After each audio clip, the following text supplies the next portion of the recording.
ये मर्ज़ इंसानों को लग सकती है या नहीं, और इसके गोश्त और दूध इस्तेमाल करनी चाहिए या नहीं।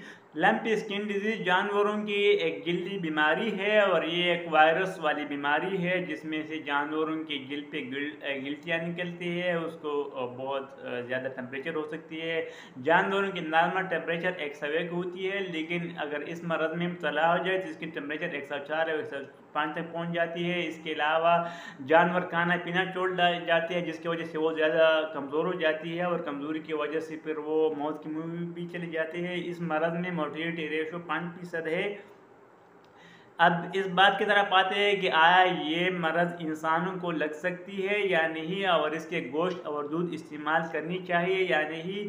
तो अभी तक जो तहक़ीक़ात हुई है उसके मुताबिक ये इंसानों को बहुत कम लगती है या न लगने की बराबर है, और इसके जो गोश्त और दूध वग़ैरह है इंसान वो बिल्कुल इस्तेमाल करनी चाहिए, लेकिन इस्तेमाल करने से पहले उसको उबालनी चाहिए। और वैसे भी गोश्त कच्चा तो कोई भी नहीं खाता, और दूध भी उबाल के लोग इस्तेमाल करते हैं। तो उबालने के बाद अगर खुदा न खास्ता इसमें से वायरस हो भी तो वो भी मर जाते हैं। तो इसलिए इसके दूध और गोश्त बिल्कुल इस्तेमाल हो सकते हैं या इस्तेमाल करनी चाहिए।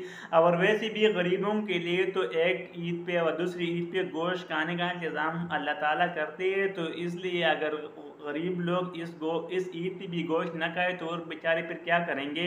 और गोश्त आयरन और विटामिन बी12 का बहुत बड़ा ज़रिया है, तो इसलिए गोश्त ज़रूर इस्तेमाल करनी चाहिए।